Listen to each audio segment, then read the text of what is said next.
step by step on business. That's on my mama, watch me spin on me and split, now I can't feel it. We in the trap, we sold the city on my biddy. Take these diamonds off and show you how we lit it. What up, y'all? Welcome back to another episode of Before the Horn podcast. I am your host, Dino. As well, hosting with me, I got my boy, Khalil. Yes, sir. Let's get it. Episode 22. And I got my boy, Data. Y'all know exactly what's going on, man. We're coming back with another 4 topics. For our first 2 topics, we're going to be doing the regular, our NFL Week 6 picks. We're going to go through all the games. We're going to let y'all know who we think going to win and why. And then for topic number 2, we got college football Week 7 picks. We got 5 games in particular, 5 big games that we're going to talk about. We're going to give y'all the winner and why we think there's going to be the winner. For our third pick, we're going back to UFC. Finally, UFC 294 is showing up. It's coming up real soon. We're going to talk about a couple things that's been going on. There's been some changes in some fights. On top of that, we're going to be talking about the McGregor, the USADA. Got to bring that up. And then for our fourth topic, it's going to be our top 10 NBA players overall. We're going to lay it down on the line. Who's the top 10 in the league going into 2023?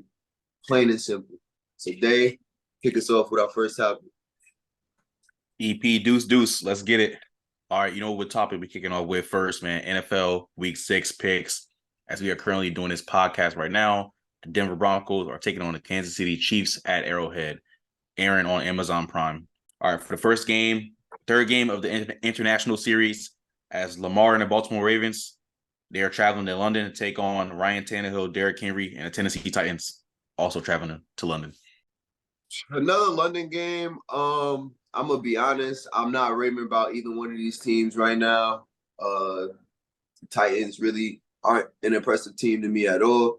And the Ravens, they just keep upsetting me. But That's I am going to go with the pick. Ravens. Huh? Oh, man. That's your MVP pick. Oh, That's your MVP pick. No, bro. That is my MVP pick, bro. Stand on it. Stand on it right now. I'm still standing on it. But mid-season, man, the Ravens haven't been looking good. Lamar's just been shaky back and forth, injuries. I'm still going to go with them just because I feel like they're more of the rounded team of the 2 bad-looking teams right now. Yeah, I'm going with the Ravens. -4-2. I'm taking the spread on this one. I think they covered the spread. They haven't been playing too good football, the football that we expected them to play. But I want to say it's all Lamar. But it's a plethora of reasons why: injuries, receivers dropping passes, a bunch of things. But I think they get back on track, especially against the Tennessee Titans team, whose offense is very mundane, who can't really move the ball. So give me the Baltimore Ravens, and I'm taking the points. Yeah, that's 3 for 3. Give me Baltimore in this one as well. I just don't see Tennessee being able to keep up with this Baltimore offense if they can stay in sync and actually catch the ball and run the ball effectively. And defense is going to show up for Baltimore as usual. Last week they had an ugly loss, but I believe they get back on track. All right, moving on to the next game. The Washington Commanders are traveling to Atlanta to take on Desmond Ridder, B. John, and the Atlanta Falcons. Who y'all got? I like Atlanta at home. They pulled out a pretty good win last week against a offense that has been shown that they can move the ball with a pretty good quarterback. But I liked what I seen late in the game from the Falcons. They really didn't look too good the whole game, but late in the game, that's what you're going to need to win them games. I want to see that pass game come out again. We see some sightings from some players that we haven't seen in a minute, like Kyle Pitts and, their actual players. I feel like they're going to get it done. Washington's defense, y'all seen what, one of the worst teams in the league just did to their defense.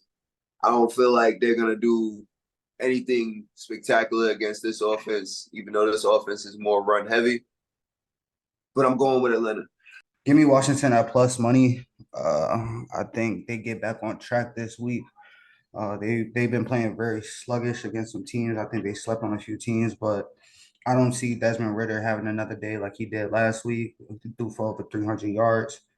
So I think, Eric Bieniemy get that offense back rolling, get some of them turnovers out of Sam Howell, get him some easy looks, and I think Washington going to Atlanta and get a dub. Yeah, Loki, give me Washington in this upset as well. I feel like if Washington can stop Atlanta's run game, because Washington has a pretty good run defense. If they can stop Atlanta's run game, you know Atlanta's kind of a one-dimensional offense. Last week, defense stopped Atlanta's run, but that's Ritter. He had a great game throwing the ball. I don't see him doing this again. Maybe he proves us wrong, and maybe Dino, you're right, but give me Washington in this game as a bounce-back game. All right, moving on into the next game. Geno Smith, Metcalf, and Seattle are traveling to Cincinnati to face Joe Burrow and the Cincinnati Bengals coming off of a great win. Now, DK Metcalf was talking a little trash. He said he think Devon Witherspoon was going to strap down Jamar Chase this Sunday. Give me Cincinnati this week, man. I like Cincinnati going into this game.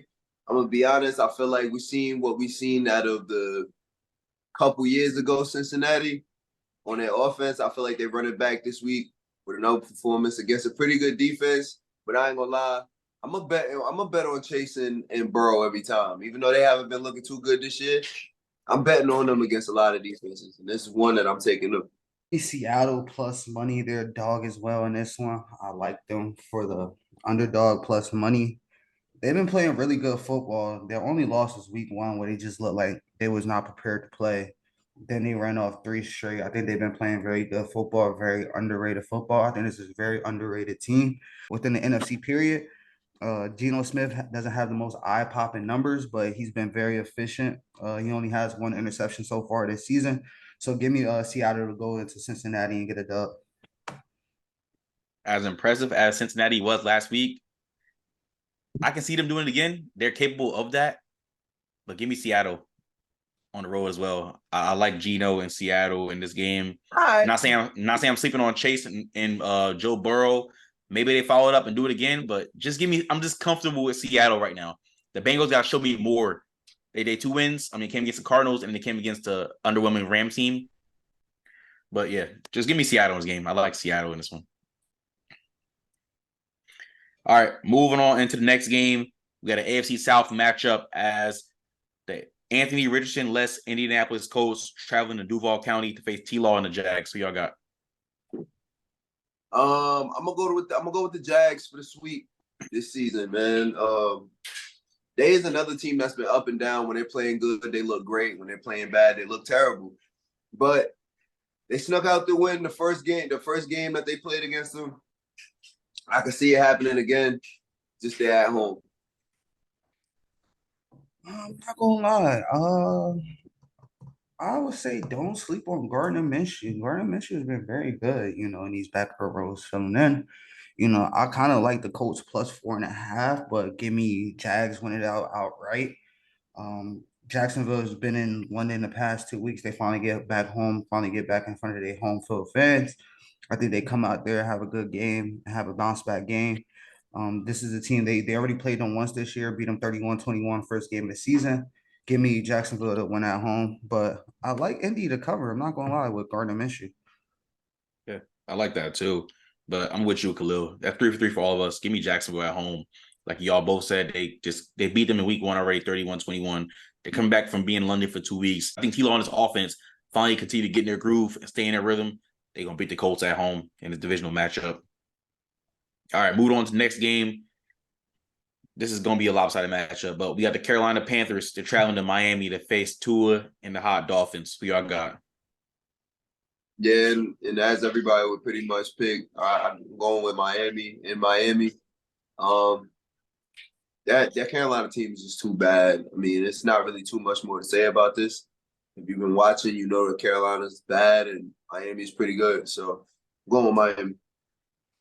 Yeah, I'm rolling with Miami as well. Even though they lost Devon A-Chain for a few weeks, he's on IR. They still have so many weapons on that offensive side of the ball. They just traded for Chase Claypool. I don't know what that means for this offense, but it's just another weapon that Mike McDaniels have at his disposal.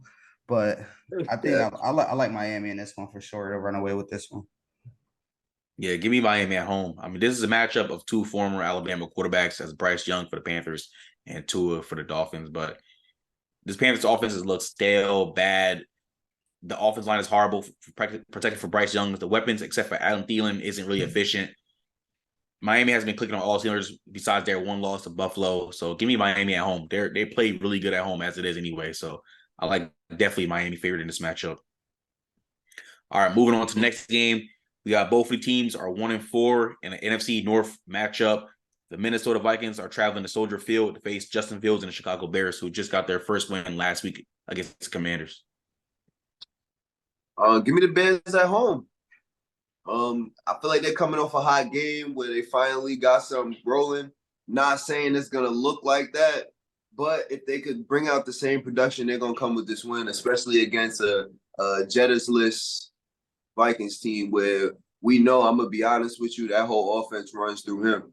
If he's not bringing them double teams every play, if he doesn't get open and make plays, that offense isn't gonna look too good, and they're not gonna have him. They already been struggling rushing the ball. It's looking bad in Minnesota right now. I'm going with the Bears. Give me Minnesota on the road to get it done in Chicago. They're going to be without their best player, Justin Jefferson, but look for guys like Jordan Addison and KJ Osborne and TJ Hawkinson to step up and to fill that void that Jay Jettis will be leaving out there. Kirk Cousins is going to have the opportunity to spread the ball around more. He doesn't have to find 18 all the time. He can find who's ever open. They can scheme some guys open. And I just really like this Minnesota team. I'm really still not too fond on Chicago. That defense is still not that good to me. And Kirk Cousins really have been having a good year this year. 13 touchdowns, 4 interceptions in 5 games. So give me Kirk Cousins to get it done in Chicago. Yeah, I'm with you, man. Give me the Vikings, bro. I'm not really sold on the Bears. They beat up on the Commanders team last week, but I agree with you. There's no Justin Jefferson in this game, but Kirk is more than known for spreading the ball around. He got players that can do it. They have had some bad drops and fumbling issues and turning the ball over, but if the Vikings cleaned up against this Bears team without Justin Jefferson, that's saying something that they can probably win without Jefferson. Who knows? But let's see how they do in this first game without Jettas. Give me the Vikings in this one. Moving on into the next game, Brock Purdy and the undefeated San Francisco 49ers are traveling to Cleveland to face the Browns. Who y'all got? Man, give me San Francisco. I'm sorry, bro. That Cleveland offense ain't gonna know what to do with that defense at all. I really don't know what to take from this game. I'm gonna be honest with you. Cleveland, offensively, man, they just can't put it together. They just can't put it together. They may need my boy Day to go rub on D Watts, on his shoulder or something. You know what I'm saying? Make sure He's the president of DW4 fan club. Yeah, you know that shit, guy. Y'all really beat Ryan right now. But yeah, man, give me the 49ers to go to Cleveland and get the job done. Yeah, give me San Fran as well. They're going against the list. Deshaun Watson's not going to be there for the Browns. They're going to have probably DTR starting again. He did not look too good in a game that he played in 2 weeks ago. They're coming off a bye. I just like what San Fran's been doing. They've been playing the best football in all of the NFL. I think they keep it rolling in Cleveland without, Cleveland starting quarterback. Yeah, give me the Niners as well. I mean, let's be real. This is the NFL's top-rated offense versus the NFL top-rated defense. But this Niners offense has been very dominant this year. Brock Purdy has looked like more than just a game manager. I like the Niners in this one. Like Khalil did say, DW4 will be out. DTR will be starting. You already don't have Nick Chubb. I mean, Njoku's questionable. He'll probably play. But just give me this Niners team. They've been clicking on all cylinders. I like Shanahan going into Cleveland and getting this W. All right, moving on into the next game. We got the New Orleans Saints. They're traveling to H-Town to face C.J. Stroud and the Houston Texans. So y'all got? I'm going to be honest. I went back and forth with this one for a minute, but I'm going to take New Orleans in this one. I feel like they're going to, honestly, if there's a team that's going to give C.J. Stroud some problems right now and the defense is going to do it, it's probably going to be New Orleans. I'm going to be honest. I could probably see him throwing his first pick this week, too. That's the defense. That last week. I said that last week. He didn't throw a pick. You did. Saints got a good defense. Again, I'm not sold on their offense. Not even after they put up 34. I'm still not sold. But I feel like they could get the job done. I don't really see this being a high-scoring game. I see this being a low-scoring game like it's been for every Saints game this season. But I like the Saints late. Giving the Saints in this one as well. I do think C.J. Stroud will throw his first interception against the Saints. The Saints defense is top 5 in the NFL this year. In almost every statistical category, they've been flying around. They've been causing a lot of problems. I don't think C.J. Stroud has seen a defense like this, the closest defense he's seen like this is the Steelers defense, and it's really TJ Watt. If TJ Watt's not there, like the rest of that defense is pretty basic in my opinion.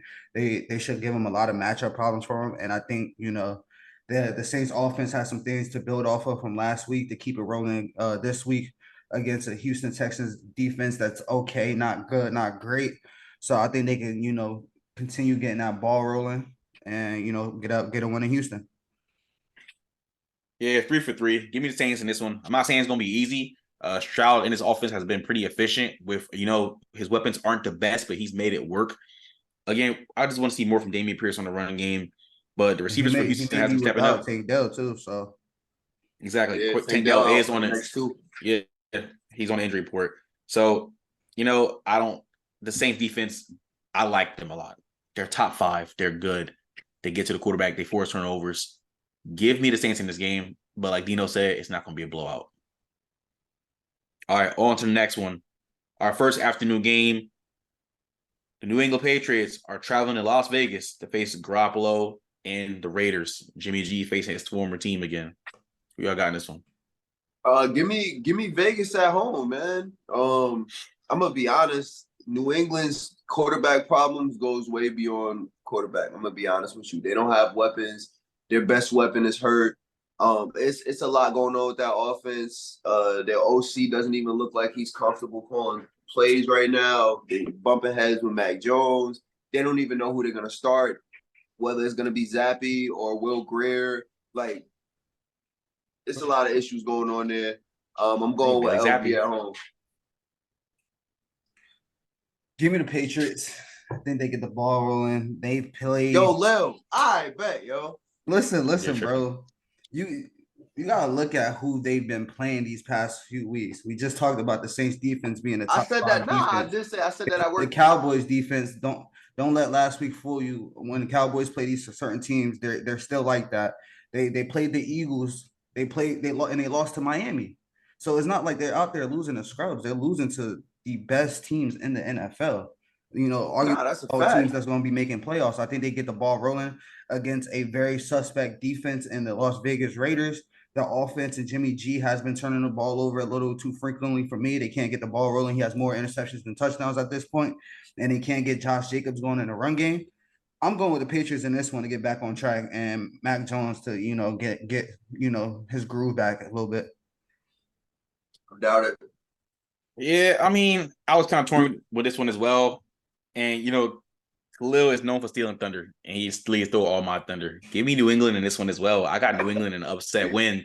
I feel like Belichick's going to outsmart his former offensive coordinator and Josh McDaniels. Y'all know I don't like Josh McDaniels. I don't like Jimmy Garoppolo. Every week for this season so far, I've picked against the Raiders, despite them having 2 wins. I will always pick against them as long as they got Garoppolo and McDaniels. Give me the Patriots. That man's a hater. Yo, bro. Not a hater. I promise y'all, Not a hater. Bright and early, bro. Bright and early. At 11:59, we are on 3-way FaceTime. It's on. Because y'all, yeah. Word, I don't want to hear no excuses. No, my girl calling me. No, none of that, bro. I don't want to hear none of that. Word, it's on. They want to just finally see the light. I told him a couple weeks ago, if he I'm not following hear you, me bro. out and start listening to me. No. Like, good things are happening. I think he's starting to see it. He's starting to see the good ways. No, I picked against Raiders because I don't like Jimmy G or Josh McDaniels. All right, moving on to our next afternoon game. Jared Goff and the Detroit Lions, who are 4-1. They're traveling to Tampa Bay to face Baker and the Bucks, who are 3-1. Who y'all got? I'm not gonna lie. I feel like this is gonna be a great game. Like, it was tough. It was tough for me, but I feel like it's gonna be a great game. I'm taking the Lions to go to Tampa and get the job done. The Lions, man, they've been pretty efficient on both sides of the ball, to be honest, even with their banged up secondary that they got. And they still find a way to get the job done. I like what the Lions been doing. Tampa, though, bro, Tampa's a good team. Tampa's still a good team. They're not a bad team at all. As long as Baker played, this team is going to go as far as Baker takes. I'm going to be honest with you. As long as Baker plays the way he was playing for the first 3 games of the season, he's honestly, bro, like I said, they could still be in competition for their division. But give me the Lions in this matchup. Why you look like that? Like they're not 3-1. I nodded my head. I agree with you. Oh, I was about to say. I said this. I said this. Don't do that. I said this division is wide open. I was waiting for Khalil He to thinks say otherwise. He Who? thinks otherwise. So I'm not getting I was into it waiting for with Khalil to Khalil. say something. What do you mean? I'm not getting into it with him. Listen. I went back and forth on this one. I'm not gonna lie. I really did went back and forth on this one. Y'all know how I felt about both these teams. You know who you want to win. But give me the Lions.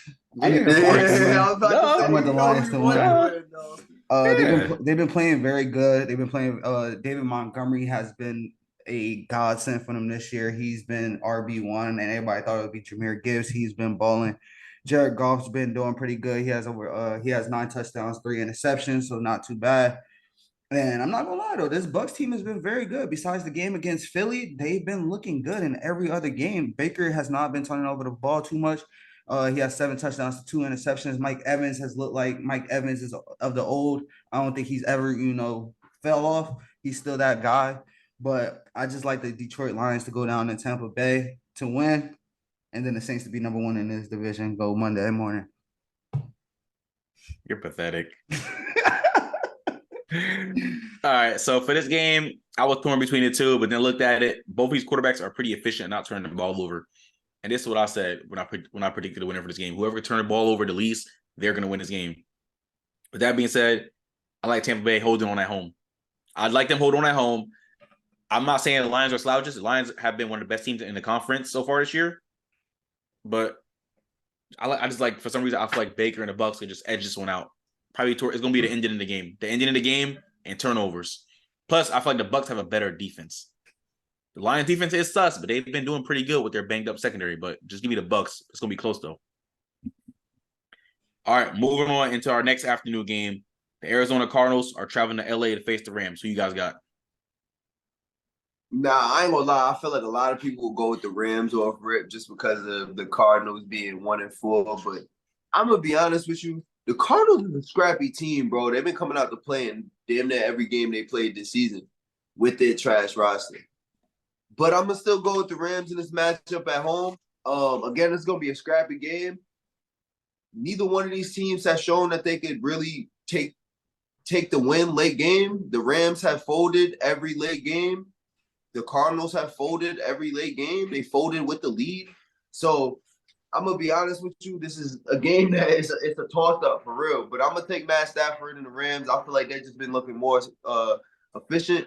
On top of that, Cardinals don't got their best offensive player. Yeah, give me the Rams as well. Like you mentioned, Cardinals is going to be without James Conner. He's going to be out for a while, so they're going to be without him. Cooper Kupp game 2 back, so I see him having another big game. But I like this Cardinals team. They're frisky. They come out and compete. It's a divisional game. Yeah. The line's at 7.5. I think I like Cardinals for the plus money to keep it close. But I think, just a more talented team pulls out in the end, a more well-coached, more veteran team pulls out in the end, and the Rams get the dub late in LA.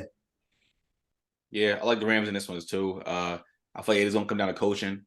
I feel like McVay's probably going to outsmart Gannon, and that's offense versus defense right there. But like we all said, the Cardinals are a gritty team. They are frisky. They compete. They fight. I'll give some credit to Jonathan Gannon for that. I wasn't really trying to give him no credit previously, but I'll give him some credit. I mean, they got one win. That's solid. But they're going to make this game scrappy, especially plus that it's a divisional game. But give me the Rams. All right, moving on to our final afternoon game. We got the Eagles traveling to MetLife to take on the Jets. Who y'all got? I'm going to go with the Eagles in this one. I'm going to be honest. It's going to be a pretty good game, even with Zach Wilson at quarterback. And the reason why is because the Jets' pass defense is pretty good, and our passing offense, they look good the last 2 weeks, but it has looked shaky. So I'm going to be honest, passing the ball on this team is going to be pretty hard. But at the same time, A.J. Brown has shown to make young DBs learn a little something about the NFL. That's all I'm going to really say. I don't think he's gonna go out there and go crazy on Sauce. I'll be honest. I'm gonna say, bro, you got the second best corner. The second best corner, bro. But don't be surprised if Sauce get mossed. That's not Devin Witherspoon now. Don't be surprised if Sauce get mossed. I ain't gonna lie, bro. I'm just saying. AJ Brown has shown that young DBs, he's shown to to show them a little thing or two about, being in the NFL. But on the flip side of that, the Jets, I mean, the only thing that will stop them from winning this game, to be honest, is their offense. If they can't get it rolling, it ain't happening. And if the Eagles D-line and their pass rush play the way they did last week, it's going to be a long game for Zach Wilson. And if they do, Zach Wilson might be sick. I'll be honest with you. But I'm going with the Eagles. This one of them games, like, I would really wanted to see how it play out if like Aaron Rodgers is there. I feel like this. I wanted Aaron Rodgers. This could have been like one of them game of the week type games. But I gotta go with the Eagles. I'm just not putting any trust in Zach Wilson. He looked decent in his last couple games, but I'm still not sold on him to get the job done when it's time, especially against a good football team and what the Eagles got going on.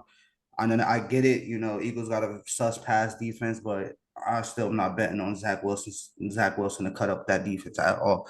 Jets do have a good defense as well, so they couldn't cause some problems for that Eagles offense, but Eagles get the job done at the end of the day. I got the Eagles.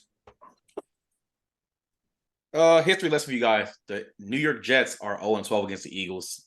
I see that streak keep going on Sunday. Give me the Eagles in this one. No bias. This is just straight facts. I'm with Khalil and Dino on this one.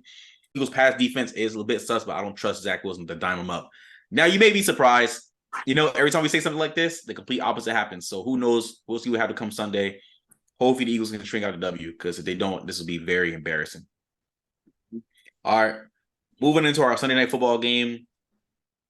Oh, my. Golly, man. Goodness gracious. All right, let's just get this over with. Daniel Jones and the New York Football Giants are traveling to Buffalo to take on Josh Allen and the Buffalo Bills. Who you guys got? Give me the Bills to wipe the floor with the Giants. That's all I'm going to say. I'm going to keep it short and sweet, because that's just as much time as the game going to be on, because I'm turning that shit off right after the first quarter. Yeah, man. Give me the Bills by massacre. This is their fourth primetime game in 4 weeks. I am tired of seeing the Giants in primetime. Is this their last one? I hope so. I hope so. It's not. Last year was the Broncos. This year is the Giants. NFL just knows how to make us suffer sometimes. Give me the Bills by a wipeout. I'll probably turn it off, read a book or something. I don't know. give me the Bills too. I'm not gonna be disrespectful to the Giants though. Giants fans have maybe they're trash. They're trash. They are trash. They're okay, horrible. I'm trying to be nice. Disrespectful to you, but you don't want to be disrespectful to them. I'm trying to be nice. I seen somebody rank them the 32nd football team in the league. Bro, that was embarrassing. Me crazy when and the Panthers are 0-5. The Panthers are 0-5, and the Giants are the 32nd best team. That looked at me crazy when I said that. I was like, this the worst team in the league. And I said that after week 2. And y'all was like, look at him. Look at him. Yeah. Booty. Yeah, just give me the Bills, man. I'm not going to dive into this one. Give me the Bills. All right, our final game of the week, Monday Night Football. Dak and the Cowboys look to bounce back after that bad loss against Niners. They're traveling to LA to take on Justin Herbert and the Chargers. Let me take the Cowboys and Dak winning his fan base back, because as soon as he played bad, they hate him. Once he played good, they love him. So I'm taking the Cowboys in this. I feel like they're gonna have a pretty good bounce back game. I know they're gonna be hungry after last week. That left a bad taste in their mouth. So I'm pretty sure that they're gonna be ready to come back and play. And I've never been sold on the Chargers this year at all. I'm gonna be honest with you. They have been a very underwhelming too up team. and down. And Austin Eckler said he's 99% ready to go. What's that 1% show, bro? You said 99 for a reason, my boy. But if he comes back, hopefully they could do something. But I see the Cowboys bouncing back.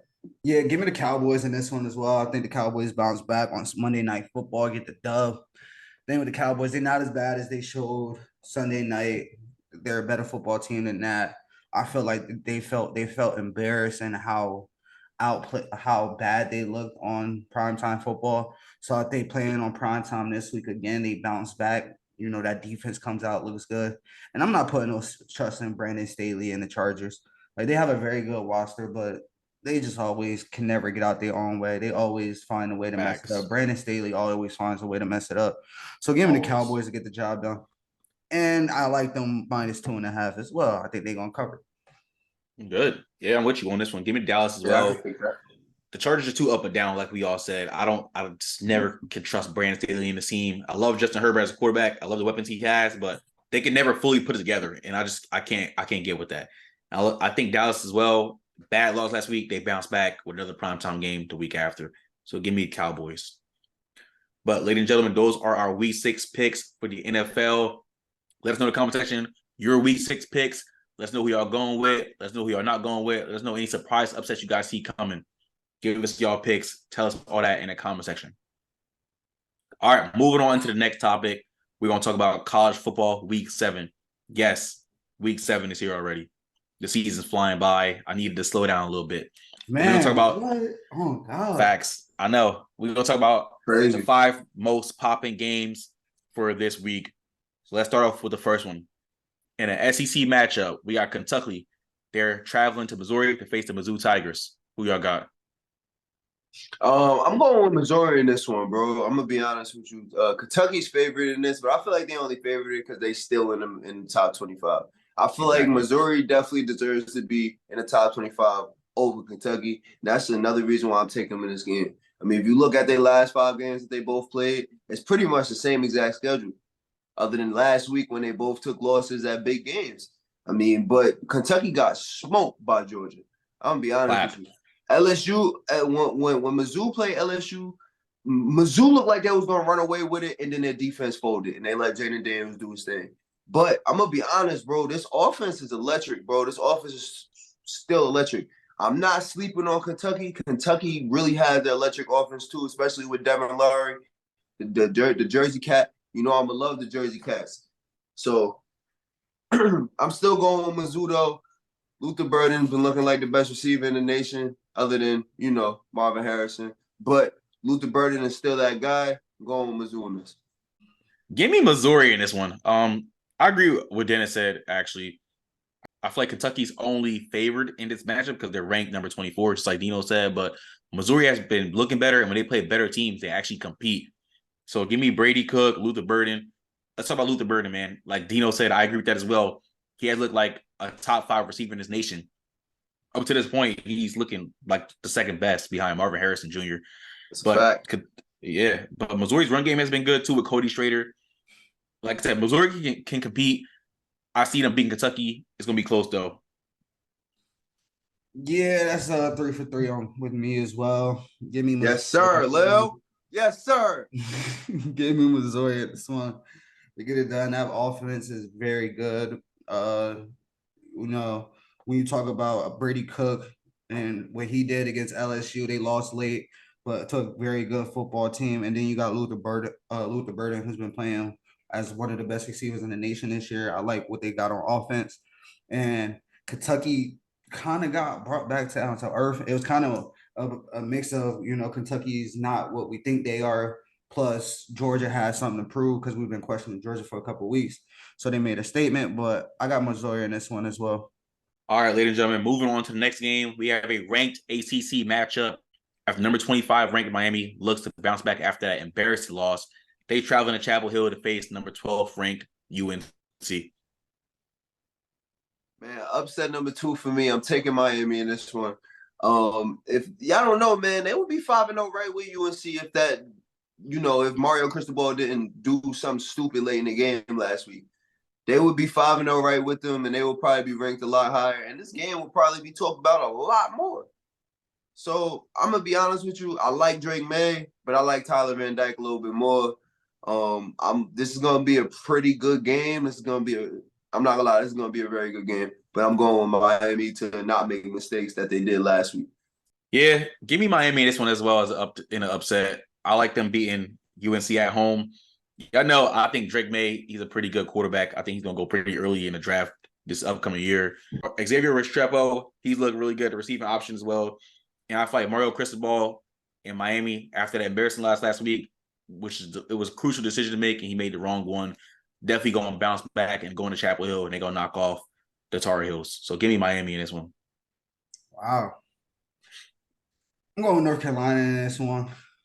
This is a battle of 2. That's surprising. I mean, no. I'm sorry, UNC. I'm going with UNC in this one. Relax. That's surprising. Why? I'm surprised you're not really a big fan of Drake May and him. I'm not a big fan. Listen, Drake May is a solid quarterback. I just don't think he's the number 2 overall pick like type quarterback. I don't think he's gonna go out there and save somebody franchise. I don't think he's that. But I think he's very good in college. So is Tyler Van Dyke. But I don't think he's going out there to save anybody's franchise either in the NFL. But these are 2 very solid quarterbacks, 2 of the nation's top quarterbacks in the nation. They're going to have a good game. Miami come off that blunder of last week. Oh my God, that was terrible. I'm not a big fan of Mario Cristobal. And the underrated thing in this matchup, Tease Walker will be playing his second game, but his first real game week prep to get him ready for the game because he got eligible midweek of last week. He did play a little bit, but this is going to be his first week, and I think that's going to be big for this UNC offense and Drake May to have now his bona fide number 1 receiver playing now. And I think that's going to be a major difference as well. And I got UNC pulling out the dub. Bet. All right, moving into the third game we're going to talk about. We got a ranked Pac-12 matchup as number 18 ranked UCLA and Dante Moore and Chip Kelly. They're traveling to Oregon State, who are ranked number 15. Who y'all got? I went back and forth with this game because when you look at a couple different things, I mean, they're both high-powered offenses. They both are flashy, and they both got pretty good quarterbacks that's manning them. And the thing about it, Oregon State's defense is just shaky, and that's the only reason why Oregon State has that one loss. You see, they have that one loss to Washington State, who is also a very good football team. UCLA just went and beat Washington State. The thing about it, though, I'm going with Oregon State. It's going to be a great game. It's going to come down to the wire, but I feel like Oregon State's just more equipped for that type of play.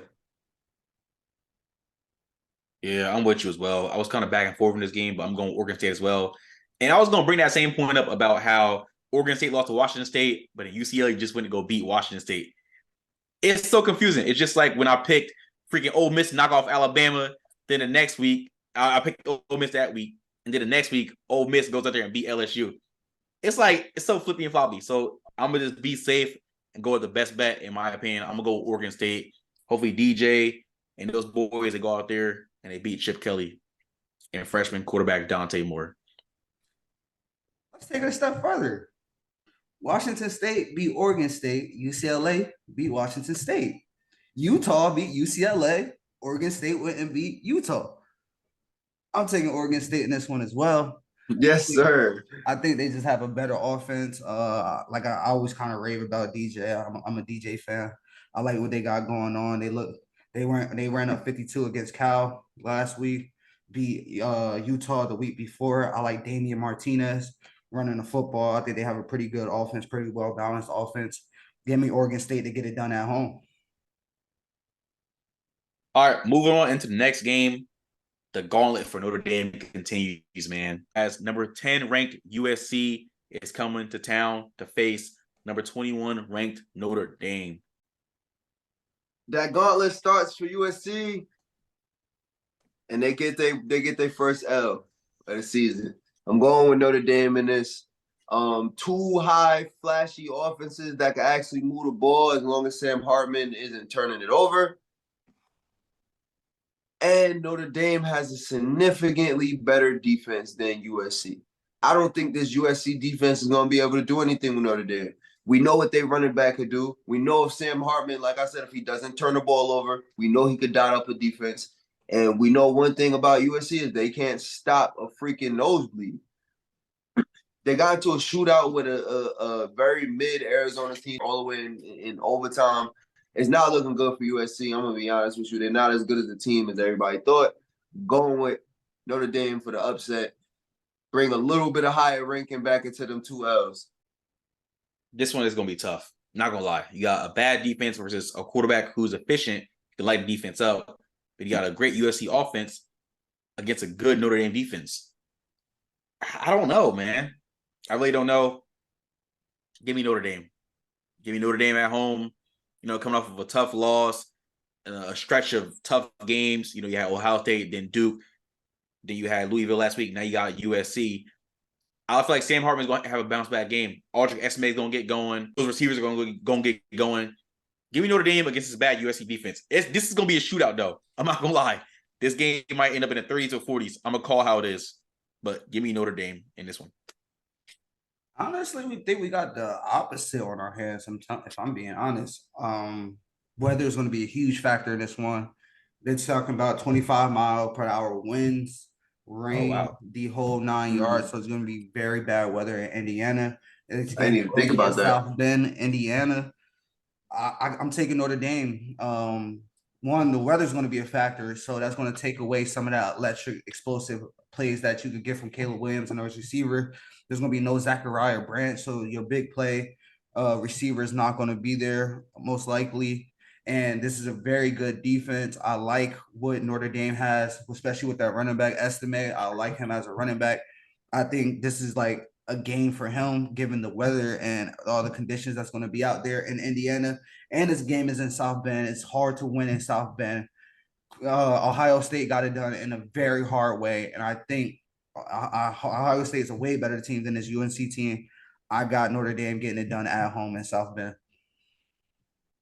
Oh, yeah. It's going to be a great game, guys. Make sure y'all tune in. All right, moving on into the last matchup we're going to talk about. This is a crucial Pac-12 game. Yes. It's going to come down to the wire. I feel like this is going to be a great game. Number 8 ranked Oregon, Bo Nix. They traveling to Washington to face Michael Penix Jr. and the number 7th ranked Huskies. Who y'all got for this one? Game of the week right here. Honestly. Well, first of all, this is going to be a hell of a game. This is definitely going to be a game of the week. It's going to be a high-scoring game. This is going to be something to watch. I'm not going to lie. Yeah. If you're going to be watching college football this week, you better be tuning into this one. I went back and forth with this game so much. Not going to lie. I had to look up so much different stuff. I had to really dig deep into this game to figure out who I was going to pick. And I like Washington. I really do. But I got to go Oregon in this matchup. I have to go Oregon in this matchup.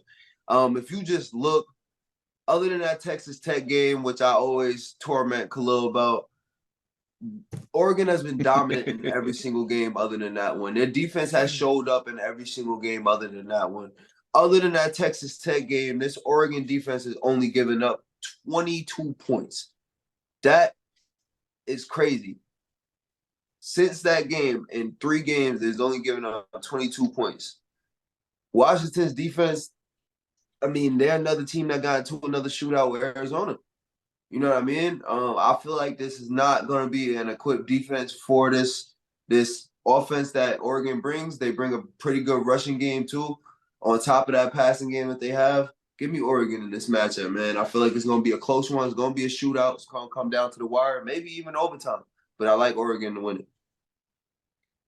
Again, this is a tough game for me, too, because these teams are ranked right next to each other. It's a crucial matchup. When we did our Pac-12 rankings, I said that Washington was going to be a better team than Oregon this year. I'm not sleeping on Oregon. These teams are both great teams. I mean, both teams average over 500 total yards of offense. This is going to be a great offensive game, but I feel like Oregon got the slightly better defense. Even though I said in my Pac-12 rankings, Washington's going to finish off with the second best team in the Pac-12, they still can. But for this game, I got to go Oregon for this game. Give me Oregon going into Seattle and beating the Washington Huskies. It's going to be close, though. Yes, sir. Yes, sir. I love how y'all talk it. And I do think Washington will be the second best team in the Pac-12 when the season comes to an end. Second to Oregon. Give me Oregon. Yeah, I didn't even say that. I didn't even say that. I don't know why you think. Like, I'm not even surprised. Yeah. I don't know what you think. This is the most well-balanced team in the Pac-12 when you talk about offensively and defensively. They could pass, they could run. I love Bucky Irvin as a running back. He's one of the best running backs in the Pac-12. Bo Nix is a very good quarterback. I believe the winner of this game, that quarterback will be in the front runner for Heisman, especially if USC goes out there and lose to Notre Dame. Whoever wins this game is in the driver's seat for Heisman and their playoff pitcher. Washington does have the best receiving core in the nation. Michael Penix has been playing incredible, but they haven't played a team like Oregon. Oregon is very well-rounded. We've seen what Oregon, besides the Texas Tech game, we've seen what Oregon has been going out there and doing to teams, no matter who it is. We've seen what they went out there and did to Colorado. And like I said, I like Bo Nix. I think Bo Nix is a very battle-tested quarterback. He's been in a lot of big games. He's been in enemy territory, winning games before. So give me Oregon in this one to get the job done. Yes, sir. Yeah, man. Like I said in the beginning, man, week 7 is gonna be a really good week for college football. Make sure y'all tune in, please, on any channel, any platform, any times. Make sure y'all wake up on Saturday morning, or make sure y'all in time for Saturday afternoon to watch these college football games, because these are going to be great games, especially that last game. But, ladies and gentlemen, those are our week 7 picks for college football. Let us know if y'all picks in the comment section. If there was a game that we didn't talk about that you feel like is big, let us know in the comment section what y'all think. Let us know if we talked about your team or not. If we didn't, leave that in the comment section how your team is going to perform in week 7 for college football. All right, moving on into the third topic of the night. UFC has been buzzing lately. You know, hey, it's not even fight week this week, but a lot of news has been happening in a current to UFC 294. We got some injury updates, and we also got some news involving the USADA, USADA, the drug testing when it comes to partnership with the UFC. So I'm going to let Khalil kick this one off. First, let's talk about the UFC 294 injury lineup changes. And we're back, baby. Feels like it's been a while since we had a pay-per-view. We're back, and it's crazy. Like we still, like you mentioned, we're still a week away from Saturday from the pay-per-view card. But all the news that's been coming out has had us so hyped for the card. And I was disappointed, because we was looking forward to Hamza Chimaev and Paulo Costa and Islam Makhachev versus Charles Oliveira. I really wanted to see that Oliveira fight. You feel me? I was hyped for that one. But when the news broke that, he was out, and we seen the injury to Paulo Costa, and it's like he just had surgery. How the hell is he gonna fight? It was like, who's next? Like, who's going to be those two guys to step up and fight these two guys? And you couldn't pick two better guys. I'll start with the co-main. You got Kamaru Usman, the former welterweight champion, the welterweight GOAT, steps in to fight Hamza Chimaev. They've had a lot of back and forth recently before this fight happened. This is going to be at 185. It's not going to be at 170. So I think it favors Chimaev as far as weight.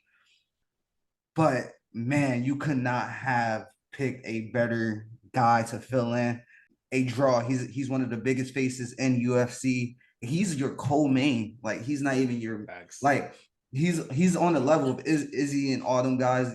When you picture those guys, all you picture is main event.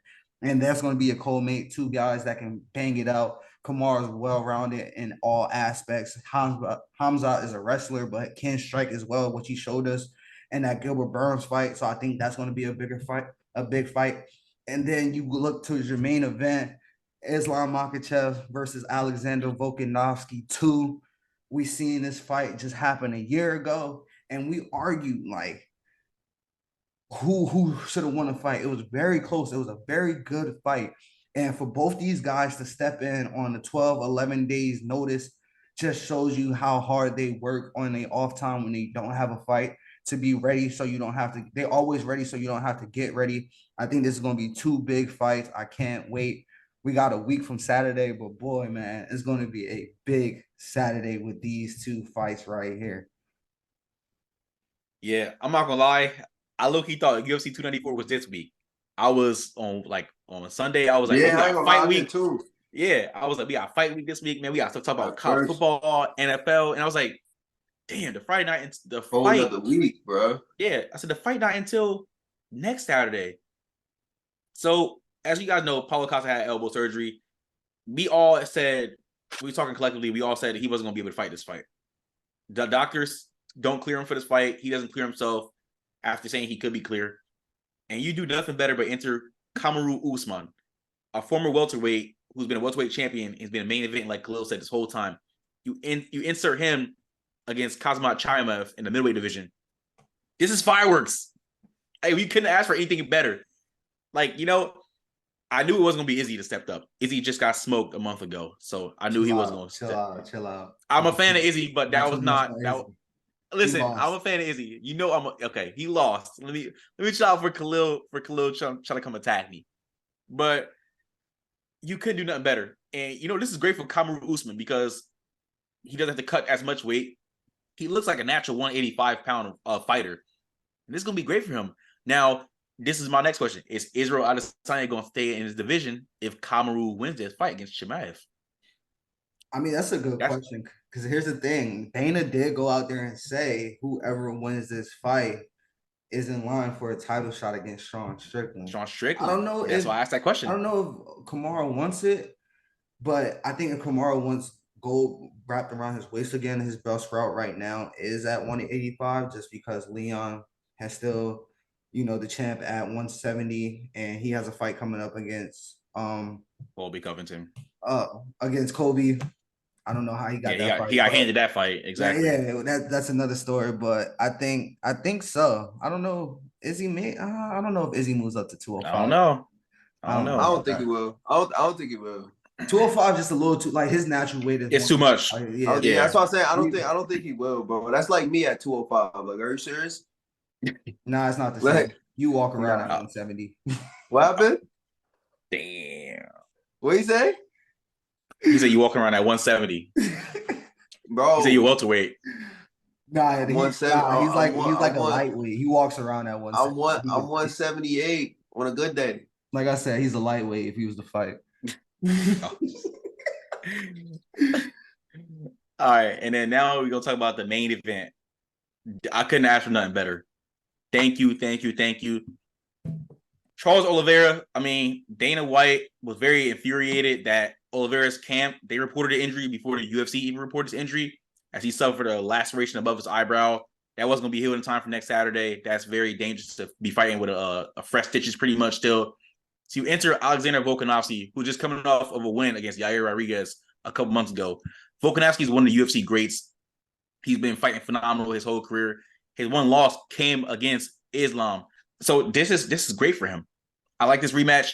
And just like Khalil said, he took the fight in 12 days' notice. It shows you how much he works on his craft, and he's hungry for that rematch, and he wants to prove all the doubters wrong. So I'm excited for UFC 294 next Saturday. That's all I got to say about it. I mean, y'all hit everything on the head, to be honest. Seeing Usman jump into this fight, I don't know why most of y'all was like, well, not most of y'all, but most people I seen that was so upset about Costas not being able to fight. I mean, we all knew it was gonna happen, bro. He just got out of surgery. You think he was gonna be able to fight that fast? Like, we knew somebody else was gonna end up jumping into that fight, and it just so happened that they brought Usman in there to do that. I feel like that was just that makes this card so much more exciting. I'm not gonna lie. I feel like it's more exciting seeing Usman in there. And then, like I said, when y'all talk about this main card, bro, Volk, I was looking forward to seeing Volk and Islam, and we getting it now. So, bro, I'm gonna be honest, bro. I'm liking the way this card in general is looking. We're gonna talk more about it next week. But just for this two, man, the co-main event and the main event, this is electric, bro. This is about to be great. If you don't have it, you don't got pay-per-view, you better scrum up some bread in the next week and get some pay-per-view and come watch these fights, man, because this is gonna be great. Oh God, I'm not gonna lie, bro. UFC gets better and better all the time. Yeah. Bro, it's crazy to think about because we say it all the time, like, bro, like what can they do? Like they've done everything they can, like they can't get no better. And then they go out and they do it. Like, that's why Dana White's my favorite commissioner out of all. But not even just the matchups, bro. Just look at the young talent that's coming up, though. Exactly. Like, look at who's gonna replace these guys after they're done, after they throw the gloves in the middle. You know what I mean? Like, bro, this is about to just keep getting crazier and crazier. Yeah. All right, let's talk about the UFC just a little bit more. Let's talk about the USADA program, as UFC has ended its partnership deal with the USADA, which is the drug testing program that they use to drug test these UFC fighters to make sure fighters are fighting clean and it's a fair fight in the octagon. How do you guys feel about this, especially that Conor McGregor was just starting to enter back in to the USADA pool? I kind of got a mixed reaction because I've heard some things that is not about Conor, and the way that the UFC has reacted to the USADA making the news public. The UFC is looking to file a defamation lawsuit just because they announced it and the way that they announced it. So obviously this is something that they did not want to get out there yet. This is something they needed a little bit more time to work out before they went public with anything. I don't think it's too big of a deal because it's not like USADA is the only anti-doping agency in America or the world. Like, So they just go with another one. They got a few months to do it, but if it is to have to do with Connor, I mean, we got to the point that he's finally in it. I don't think it would be like, oh yeah, now he's in it. Like, oh yeah, let's stop using him now. I don't think that works like that. But I mean, there's just a lot going on like that. Hopefully, whoever they uses next, is as good. Which I trust. I put trust in the UFC. The UFC do their due diligence on everything. $1 billion company. They're going to have the best of everything when it comes to stuff like that to make sure fighters aren't on anything or taking anything. But I mean, you hear how John Jones talking about John Jones is relieved because we know everything that he's had going through with stuff like that. So I don't see it as too big of a deal. I think this may open the door for us to get that Chandler McGregor fight a little earlier. I think they're shooting for UFC 300. I think that's a realistic timeline for that fight to come together because all fights for this year is now booked. And I don't see him opening up the year, but UFC 300 sounds about right for Conor McGregor and Michael Chandler to happen. The fact that they ended their partnership with USADA, like right when McGregor was entering, it's kind of sus. But at the same time, though, there are other companies out there. And as we were doing this podcast, I actually just got an alert on my Instagram. Per MMA Junkie on Instagram, the UFC has hired George Piro. He was the lead interrogator for the Saddam Hussein interrogation team back then. So now the new head of the drug testing program that the UFC is going to be partnering with. So that's pretty interesting that they hired this guy. But I mean, I'm for it as long as the fighters are fighting clean. Nobody's using steroids. We've had issues with fighters being accused or like failing drug tests according to USADA. Fighters deserve to be fighting clean. Like no one deserves to be juicing up and fighting unfairly. So I'm all for this. But the fact that UFC has ended the partnership with USADA right as Conor McGregor was entering the USADA again after McGregor was clearly juicing. Kind of sus, but hey, there's other partners out there, and UFC just found another one, so no big deal. Just a quick note, so they're going with Drug Free Sports International. This is a company who's worked with the NBA, NFL, NHL, WNBA, NASCAR, just to name a few. So this is another very legit testing agency that they're going through.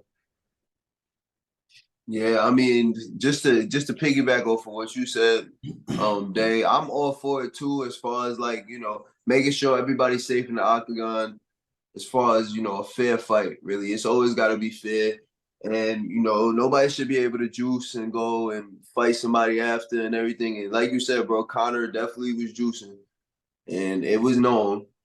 And the fact that they got rid of this, yeah, it is kind of sus. Now, moving forward, I feel like it will be a better situation moving forward with the new program that they're gonna have, like you said, Lil.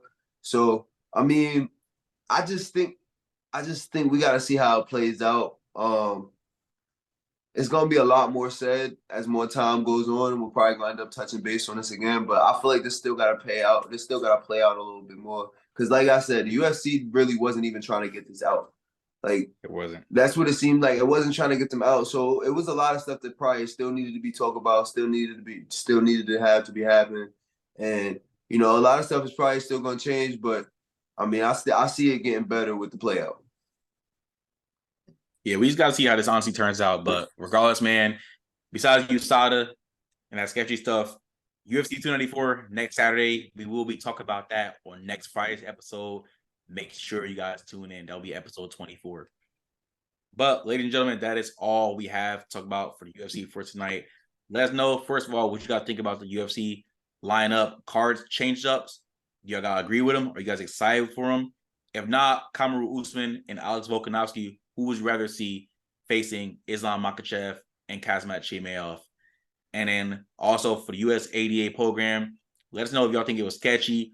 Let us know if y'all think UFC should have tried to renew the deal, or let us know if y'all think it was correct for Dana White to find another partner for the USADA drug testing for his company. All right, ladies and gentlemen, moving into our last and final topic of the night, we're going to transition into the NBA. We're going to give you guys our top 10 NBA players heading into 2023. I'm going to go first with this one. My top 10s always get scrutinized for some reason. I don't know why, but I'm going to just give my top 10. I don't care about nobody's reaction. If y'all want to argue, I'm for it. I don't care. I'm gonna let you know. I'm my top 10. I'm standing on it. At number 10, I got Shai Gilgeous-Alexander, Oklahoma City Thunder. This is a guy who was an all NBA player last year. He's definitely coming to his own in the last couple of years. We've seen him play. He definitely is a face of that OKC Thunder team. He just elevated his game a lot. And the fact that a year or a couple years ago, you're like, if you say in a couple years in 2023 that Shai will be a top 10 player in the league, I'll probably look at you like you're crazy. Not disrespect him, but I'm like, I wouldn't see his ceiling going to top 10. I'll see him probably being like top 25 at most, but he definitely proved a lot of people wrong. And he's doing his thing on that Thunder team. I expect nothing less of him coming up again this season. At number 9, I got Devin Booker. D-Book has definitely crept into the top 10 for sure. He's on a loaded team right now, but he has proved his worth in this league and on that team with his scoring, especially in the playoffs. He goes crazy. Only thing about D-Book, it's not his fault. His team can't really finish. But I'm not going to take that away from him. He's been a phenomenal player for the last couple years, basically since he got in the league, but he's definitely elevated his game big time the last couple years, especially with his shooting and his finishing. All he has to do is get over the hump of not getting past the Western Conference Finals. But he has gotten to the NBA Finals before. He hasn't won a ring. But he has work cut out for him this upcoming year. But I got D-Book at 9. This was tough for me, for real. I got LeBron James at number 8. Now, I know you all say, oh, you put LeBron so low. It's just at this point in his career, maybe you could argue number 7 and number 8 for LeBron, but everybody else above LeBron in this list is kind of reasonable. And I'm a LeBron. I love LeBron. Y'all know this, but this man has never had a prime. Nah, you're LeBron. Your LeBron fan is both. You a no, dub. I'm just keeping it real. I'm keeping it real. You a dub. He's about to be 39. You got to keep it real, bro. He's great, but these other players are just better than him at this point in their careers. I'm so shocked. He's not at number 1 on the day 1 list, bro. See what I tell y'all, guys. What I tell y'all, we gonna have the commenters. The peanut gallery always got to say nothing. Listen, but LeBron. Two people they want to play about is LeBron and Deshaun Watson. Listen, yo, relax, please relax. But LeBron has never had a prime. This guy is definitely carrying the Lakers team. It's just at this point in his career, I feel like he definitely top 10 still, but he's not top 5 anymore. He's like outside of the top 5, but I'm not disrespecting him. At number 7, I got Kevin Durant. Now, I did say you could interchange LeBron and KD, but let's be real. KD's shooting ability, he's still a sniper on the court. I don't think he's Steph Curry shooting, but I mean, once he gets a little bit past the half court, he can still light you up. He still can finish at the rim. He's 7 foot with shoes on. He's unstoppable on offense. He has pretty good defense. I mean, I think he's getting slower laterally, but Kevin Durant is still a sniper out there on the court. You got to respect it. So number 7 is right for him.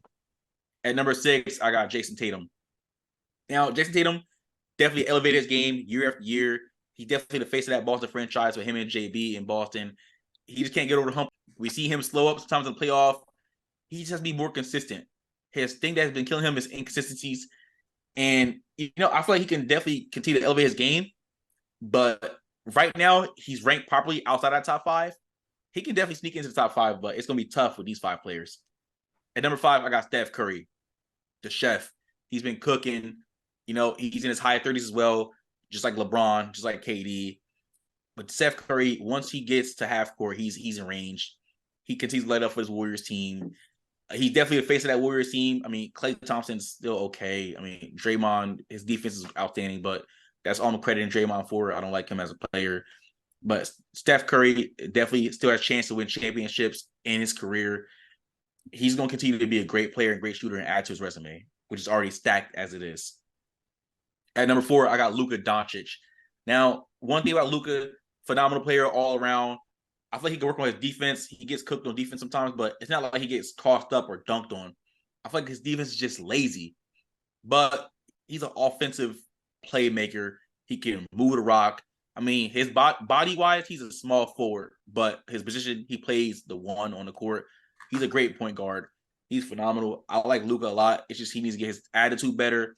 And, maybe we don't see him in Dallas after this upcoming year. I mean, he's been unhappy in there in Dallas, but regardless, I think he's a great player. He's on the cusp of top 3.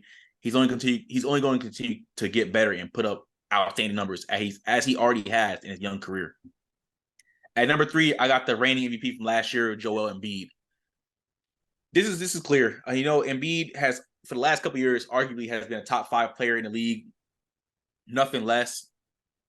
He's elevated his game to get up to 3, but that's all he's going to be at because he can't finish in the playoffs.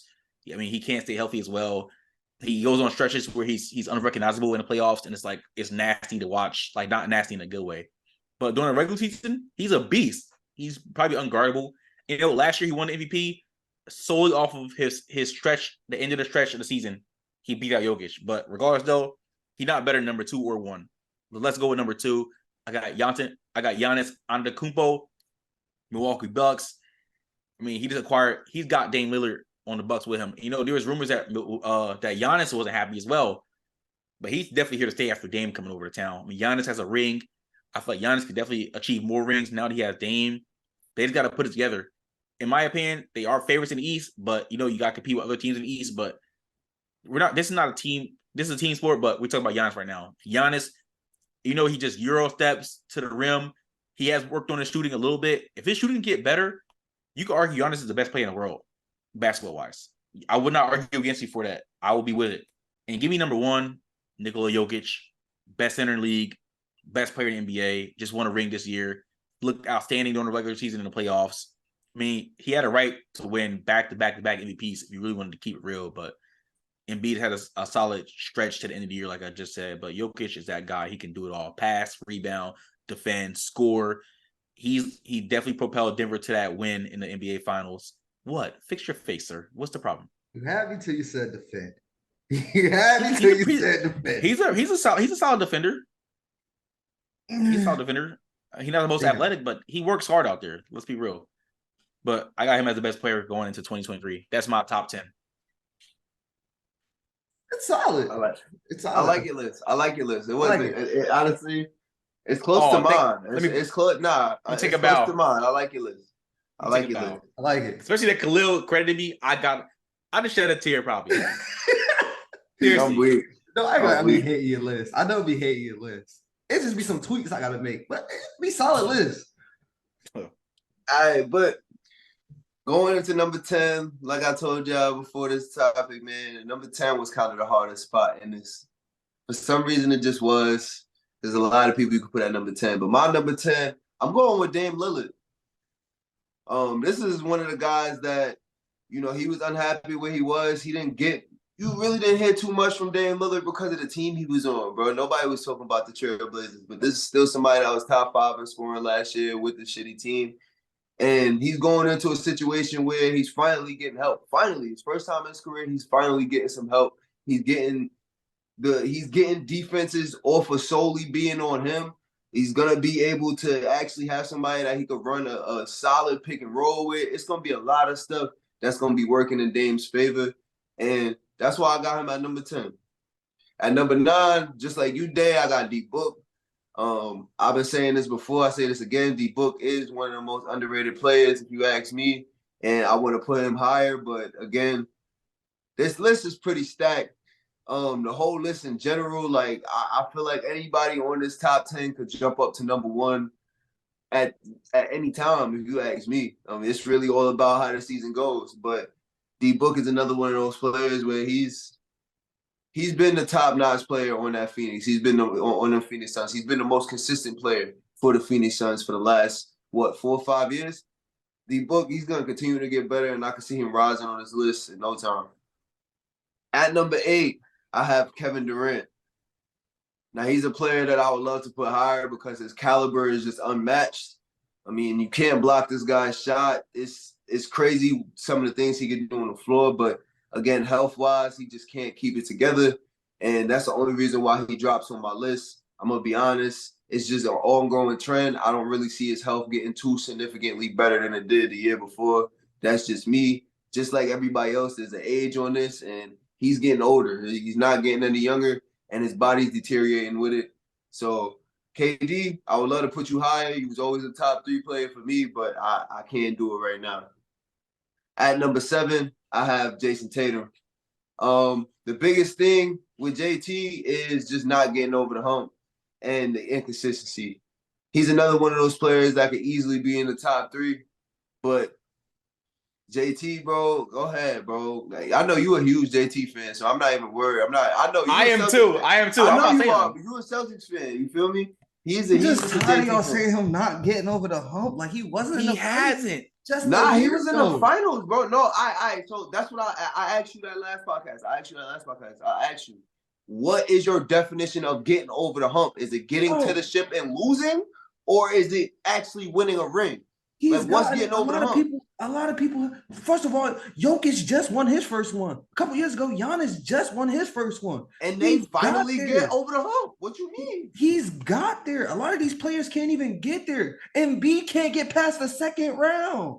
And he can't get over the hump. What do you mean? Facts. He can't get over the hump, bro. The only thing about JT, bro, is JT for one is just the inconsistency, bro. Like, I want him to show up every game, bro. I want him to show up every game. I want him and JB to show up at the same time. It's like one of them shows up at once, bro. It's never both of them at the same time, bro. I haven't seen both of them drop 30 in so long, bro. At once, it's been a minute. I'm gonna be honest. I need both of them to show up, and that's the only reason why he's that far down.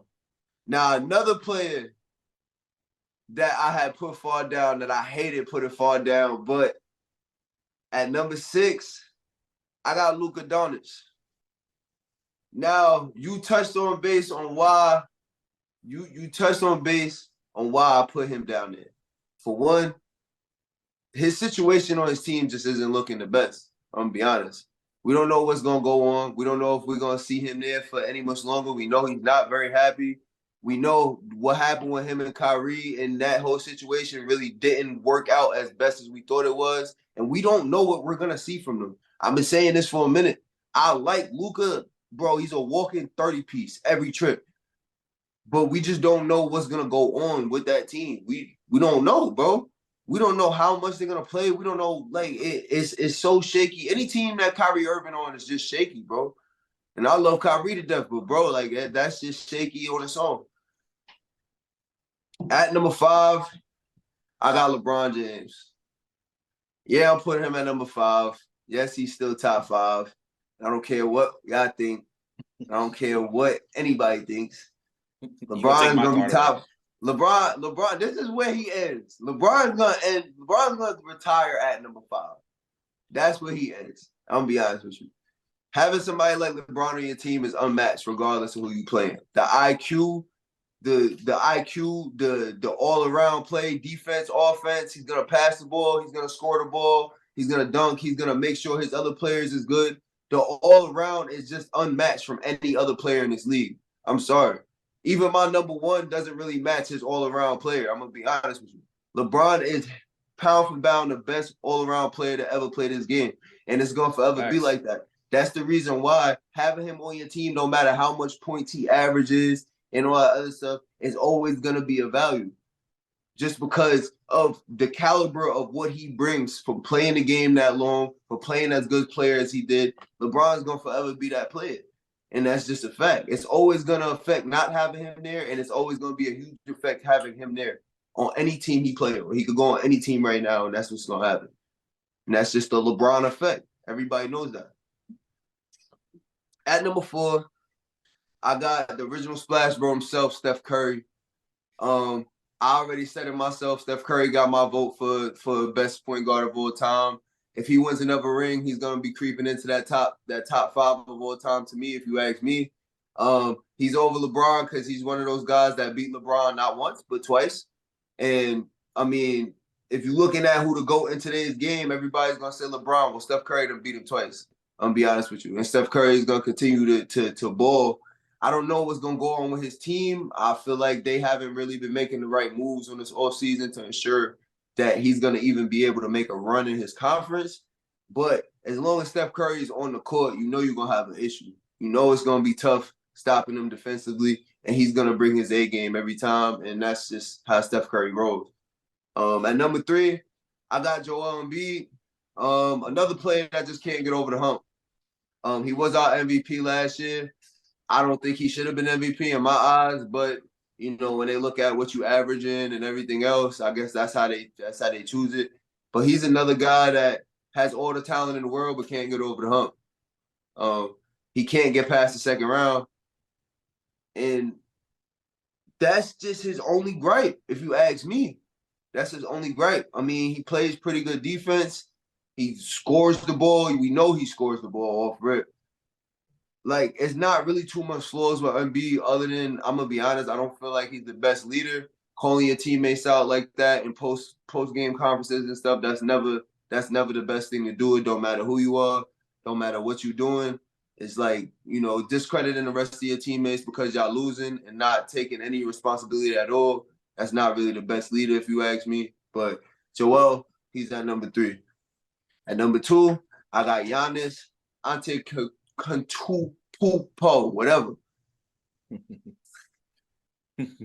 Nah, at number 2, I got Giannis, bro. You know what you're gonna bring from Giannis. You know what you're gonna get from him every year. Me and Lil, you know how many times I went back betting him for under 45 and he puts up 48. Like, it's ridiculous what Giannis does on the court. My biggest gripe with Giannis is this guy does not pass the ball. But then again, when you look at his team, he had a very heavily defensive team for the thing that he lacks, and that's defense. Giannis's defense is very shaky, and we know that he could play better defense with that size. But he doesn't. I'm going to be honest. He was surrounded by a very good defensive team, hence why he was a ball hog. But, I mean, we know exactly what he's going to bring every time he plays, bro. Giannis is a dog. He's going to continue to be a dog. And then adding Dame Lillard to that, I feel like he really has a chance to overtake my one. Going into that, my number 1 is Nikola Jokic. He was my MVP choice last year. I think he should have won it. Hands down the best player in the league right now. He, like they said, he could do it all. Yes, he does give effort with defense. He's not the best defender. He is a mouth breather. He's always looking like he's tired. But as soon as he looks like he's tired is when he shoots a 3. I'm going to be honest with you.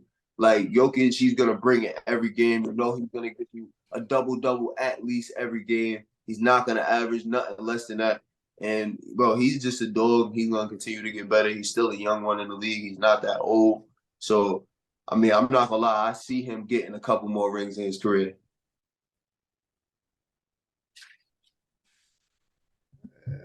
Go ahead. Slay me about LeBron. I'm not saying nothing. I just got a problem with Jason. I got a problem with Jason Tatum. Really put Jason Tatum, and I'm gonna talk about that when I get to Jason. At 7, it was hard, bro. I'm gonna be honest. With my first list, I had JT at 4, but then I started adding everybody else, and then I was like, wait, hold on, JT can't be over him, and I was like, nah, I can't put JT over him either. And I was like, I don't know if I can put JT over this guy. You feel me? All I'm gonna say is, bro, I hope y'all was criticizing LeBron at this age when he was 25 as well, the way y'all be criticizing Jason Tatum. But hey, they got the same amount of rings at the age of 25. But I definitely was. I'm not about to get into that. Who got the same amount of rings at the age of 25? LeBron and JT. Tatum. They both had 0. Oh. Yeah. Are you trying to compare them two right now? Nah, I'm not saying. I'm not saying Jason Tatum was LeBron or anything. 25-year-old JT. Are you really trying to compare that? I mean, they got the same amount of finals appearances so far. The only thing that LeBron have that Jason Tatum don't have is MVPs at this age. But let me get into LeBron didn't have a team. Jason Tatum has a team. Hey, man. The closest he got to a championship was with Mo Williams. That was his second choice. Was Mo Williams. Ilgauskas is nice. Jonas Ilgauskas. Ilgauskas is nice. Now put some Andre Verhoeven. Andre Verhoeven was mid. Listen, come on, bro. Let's be real, bro. Let me give y'all my list. Let me give y'all my list. Go ahead. Let me give y'all the best top 10 list. You know? Oh, here we go. Oh, he gotta flatter himself every time. He gotta flatter himself. It's funny because everybody says his list be trash, but he trash. Got the best Exactly. Bro, and all my lists age well. Look at all my lists so far. They've been aging well. Can't say the same about some of y'all lists. Has they? Got 10. It's not because mid-season we gonna run back to all of these. Remember, mid-season we running back to all of them. Let me give y'all my top 10. At 10, I got Damian Lillard. I think because he wasn't playing in Portland last year, Portland wasn't really playing for nothing. He got shut down kind of early last year as well. People forgot that he was averaging 30. He had a 70 ball last year as well. People forgot that he put up 70 last year. Like, he's a walk-in bucket. Like, when you talk about a bucket getter, a shooter, he's arguably the best deep ball shooter in the NBA. It's out of him and Steph. And the statistics. I'm taking Steph. I'm sorry, but the statistics lean more Dame. Respectfully. The statistics just lean more Dame. That's all I'm gonna say. But he is one of the best out there when it comes to scoring in basketball. I can't wait to see what him and Giannis got cooking up this year. I think it's going to be amazing. But right now, I got him at 10. At number 9, it's going to cause some controversy, but I got LeBron at 9, respectfully. LeBron is very good. He's very solid, but where he go? Yo, you just wowed out. I see what you're saying. Listen, bro. He's 39, I don't even want to hear the rest of it. I don't even want to hear the rest of it. I don't even want to hear it. Listen, and my 8 and 9 was interchangeable, but I'm gonna tell you why. Let me get to that.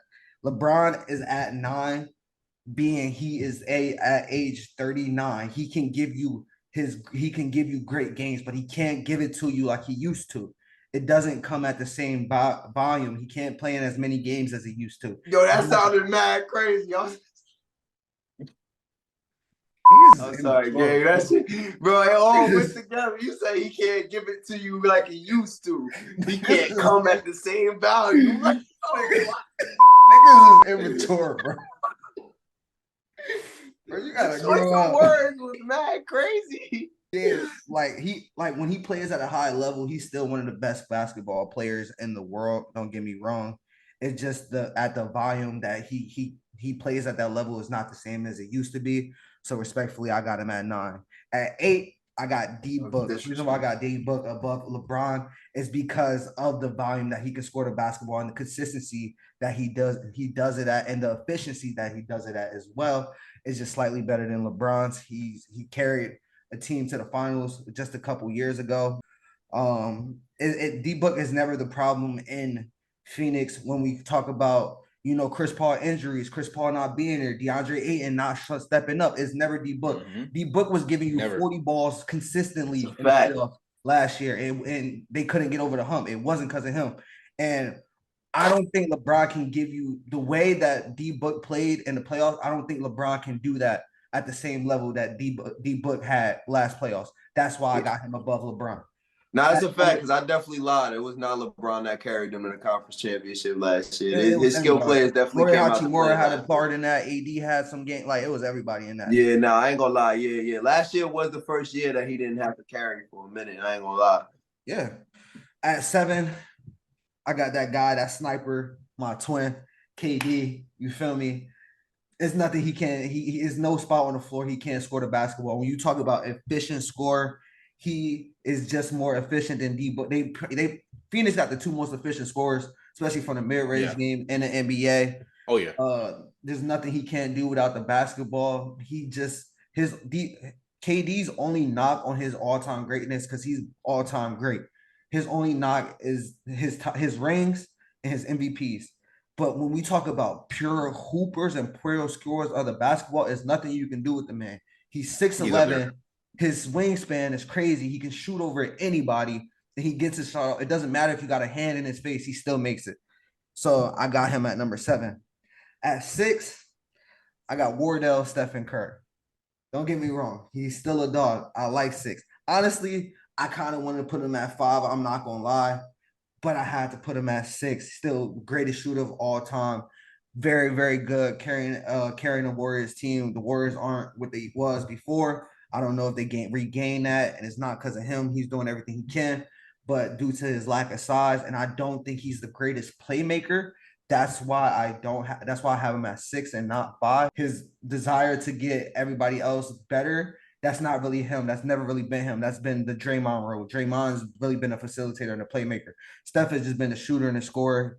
He can shoot a team out the gym any night, but I got him at number 6. At number 5, I got Luka.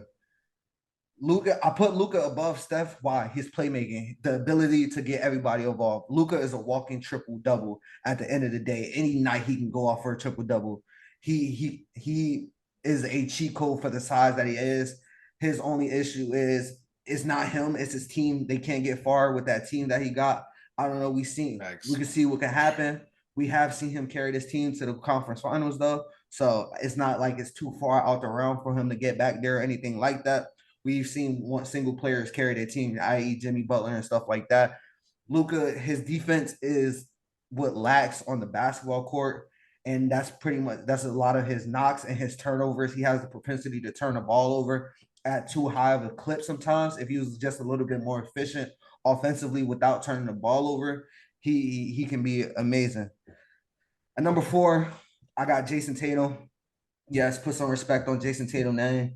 He's been all NBA first team the past 2 seasons. He's been in the finals just a year ago, conference finals last year, and 6 seasons he's been in 4 conference finals. Like, he is one of the best players out there. I don't know why y'all keep trying to knock him, trying to keep saying. Why are you saying y'all? I like. All they will say he's inconsistent. All they will say he's a bit inconsistent. Listen, his consistency is to be more desired. You wish he can be a little bit more consistent, but it's not nothing he can't do with the basketball. When JT gets it going, JT cooks. You know, he can score the basketball. I told you, originally he was at 4 for my list. I just ended up bumping him down to 4 people I put on it. At the end of the day, bro, you gotta remember, bro, JT's been he carried his team to the conference final as his rookie year. He's a 20-year-old. He's almost lived in the conference final as much as Patrick Mahomes. And I don't think he gets enough credit. That's true. Only thing is he just couldn't get over the hump. He ran into LeBron team. He ran into Miami twice. Then he got to the finals and then ran into Steph, Warriors, Steph and them, a way more experienced team. They were just very inexperienced basketball team. But he's been carrying his team. He's been the driving force for this team the whole time. Before he got there, don't get me wrong, they were a solid basketball team. But Boston Celtics goes as far as JT go. JT was just in the MVP running. I think people miss out on that. He was the All-Star Game MVP. People don't give him credit for that. Like, JT is that dude. Like I said, bro, I don't think he get enough credit for what he do. I think he is too. I get it. I wish he was a little bit more consistent. But when he got it going, and most nights, 8-9 nights out of 10, he has it going, he's electric. He is. Maybe he should have never lost me so much money. I would have put him in the top 5. At number 3, I got Joel Embiid. This is a guy, when you talk about can't get over the hump, this guy cannot get over the hump. He has not been past the conference final. Trae Young has been past the conference finals, and he has before Joel Embiid is, just to put that in perspective.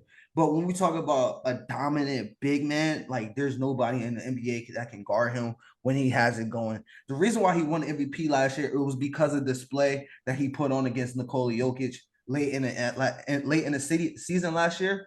That's what drove him to win the MVP. Plus, Jokic being hurt last year at the end of the season also put the nail in the coffin for Joel Embiid to win MVP. But he has to do more. He has to be more efficient. He has to be able to get over the hump. Until he get over the hump, I'm gonna be honest, bro. Only thing that has him over Tatum is that MVP that he won last year. I'm gonna be honest, but he's a guy that can't get over the hump.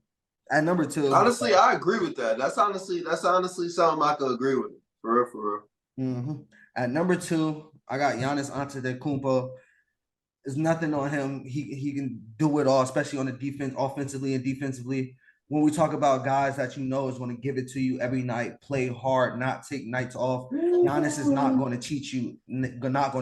He's going to be there. He's going to play hard. He's going to give it his all every game in, game out. I don't have to worry about that with Giannis. And he's probably the best two-way player in the NBA. His only issue is his playmaking, his shooting ability outside of probably like 15 to 20 feet. Once he step out further than that, nobody really respected at that point. If he get better at that, it can be a game changer. We've seen him have games where he, knocking down his free throws. When he put up that 50 ball, 17 for 18 in the NBA finals to win the finals championship MVP. Like, we've seen what he can do when he's at his best and efficient. But I got to go Jokic at number 1, the reigning finals MVP. Because he is a cheat code on the court. He can do it all, especially offensively. He can playmate.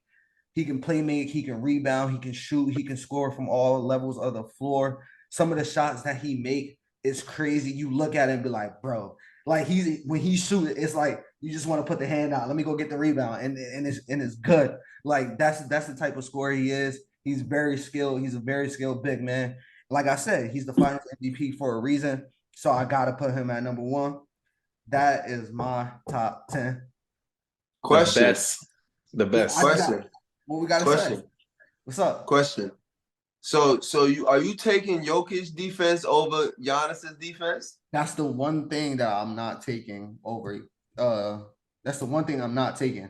I don't know, bro. Giannis. Both of their defense is mad lackadaisical. Yeah, bro. both of their defense. Well, Jokic's defense is better in my opinion. I feel like he's just better. He I gives like more effort. Jokic's defense Jokic better. can't protect the rim as a big man. Giannis can protect the rim. Giannis, I'm not saying. you gotta be able to protect the rim. You see how many times Giannis get He's more athletic. I mean, he got dunked on so many times. He got crossed up and cooked so many times. If you're a rim protector, you're going to get dunked on. Dwight Howard's going to dunked on. All the best bigs who protect the rim get dunked on. And that's just the nature. I ain't never get dunked on. Because you ain't playing defense. That's why you ain't trying to block nobody's shot at the rim. Yes, I did. From behind. Man, go ahead. Pause. Well, what y'all got to say? What y'all got to say? I ain't saying nothing about you, man. I'm gonna let the fans decide, bro. I'm gonna let the fans decide. I'm not saying nothing. I'm not saying nothing other than y'all is real disrespectful to the GOAT. That's all I'm gonna say, bro. I'm not disrespectful. No, I'm just keeping it real. I love LeBron. Y'all know I love LeBron. Y'all make valid points. Look, Y'all make valid points. Y'all make valid points. Y'all make valid only points. Give about 55 games a year. And he's not going to be great in all those games either. He can't give it to you like I said. He can't give it to you like he used to. You feel me? Please stop, bro. Chill out with that, please. This is getting out of hand. Yo, bro, it's like when you think about that, do you think about when he was younger? You feel me? He could go back to back to back. Yo, chill out, bro. You're tweaking. You tweaking, right? Yeah, you tweaked out. Yeah, he on one tonight. Ladies and gentlemen, those are our top 10 NBA players heading into 2023. Let us know in the comment section what y'all think about our top 10s. Let us know who had the best, who had the worst list. Let us know who y'all think we left out on the top 10. Let us know y'all list. We want to see it. We want to hear it in general. These will be posted on our Instagram. Follow us at Before the Horn Podcast so you can see those. But ladies and gentlemen, that is it for tonight for episode 22. Thank y'all for tuning in to Before the Horn Podcast for whatever platform you are watching or listening on. Make sure you like, comment, share, subscribe. Get us out there more. We're a little bit over 50 subscribers. We're at over 100 followers on Instagram. Make sure y'all run those numbers up. And we'll be putting out more content and everything. We love bringing all these episodes. As little as $2 a month, you guys can do your part and supporting us and becoming one of our Patreons. We do work 9 to 5. We're regular guys. So, taking out your time to watch this and taking out our time to record this really does help a lot if you guys can support on that. On top of that, if you want to connect with us personally, Patreon is the best way to go. We're going to be talking to everybody personally. Y'all going to get bloopers and all on Patreon. And when we drop our merch, we're going to be dropping some hats, some shirts. Y'all will be the first ones to be able to get that, get discounts on it, and get free merch. So go ahead and run it up on our Patreon. But we do appreciate all and every bit of support that we get from everybody. Yes, sir. Yes, sir. And make sure you follow us on our socials on Instagram at Before the Horn Podcast. We will have more content coming out. It's just been a hectic couple of weeks for some of us. So that's why we've been kind of slow on it, but look out for our top 10 lists is dropping soon.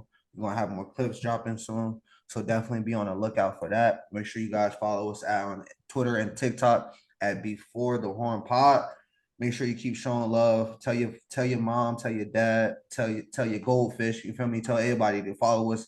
We love the interactions that we be getting. Keep interacting with us. That's what we appreciate the most. Make sure y'all also follow us on our personal Instagrams. They are on the screen as well. They are in the description box. Again, like, comment, share, subscribe. Thank y'all for tuning in episode 22.